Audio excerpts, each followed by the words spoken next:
Nach dem Winter und einer sehr starken Grippe litt meine Haut enorm und war zerknittert.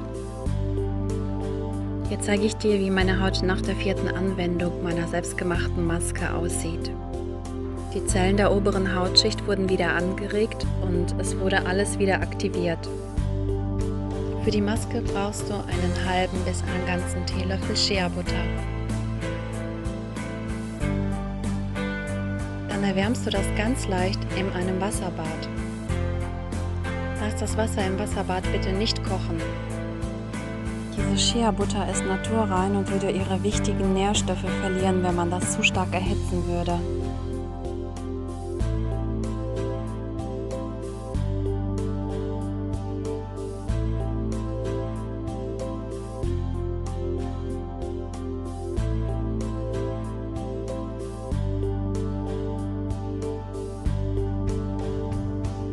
Dann brauchst du einen halben Teelöffel Matcha-Pulver. Das ist der Vorführeffekt.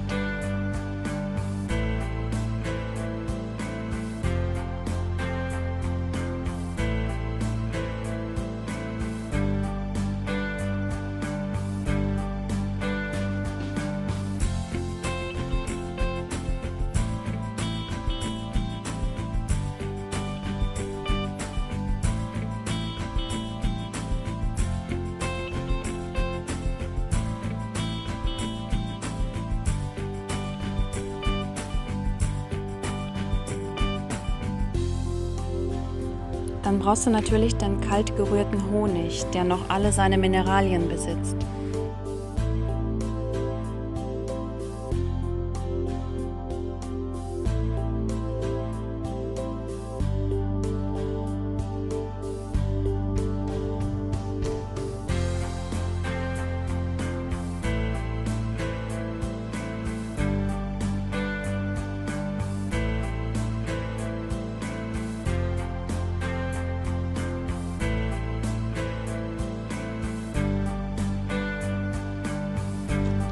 Jetzt brauchst du Vitamin A-Palmitat.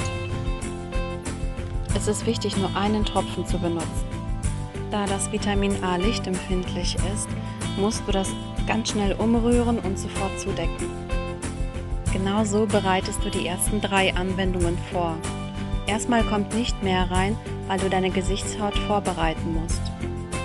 Ich habe das Ganze mit Taschentuchschnipseln abgedeckt, damit das Ganze nicht verläuft. Bei der 4. Maskenmischung kommt noch Folgendes hinzu: ein halbes Stück Mandarine.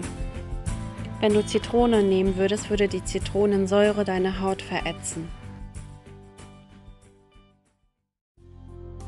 Du brauchst von kalt gepresstem Leinöl bitte nur 2 Tropfen. Und natürlich Kaffee nicht vergessen. Bitte denk daran, die ersten 3 Male solltest du die Anwendung so machen wie am Anfang des Videos und danach machst du das bitte weiter mit den weiteren Zutaten, sonst ist das für deine Haut einfach zu viel und sie wird überreagieren und dann wirst du vielleicht noch Hautpöckchen bekommen. Das Vitamin A verdickt deine Haut um 30%, aber bitte nur 1 Tropfen, auf gar keinen Fall mehr. Die Indianer sagen, das Gras wächst nicht schneller, wenn man daran zieht. Da Vitamin A lichtempfindlich ist, habe ich aus einer Chipstüte ein paar Schnipsel fertig gemacht und siehe da, es hat hervorragend funktioniert. Lass das Ganze bitte 3 Stunden oder länger drauf. Die Maske kannst du mit einem feuchten Handtuch wieder abwischen. Honig, Leinsamenöl und Vitamin A-Palmitat musst du im Kühlschrank aufbewahren.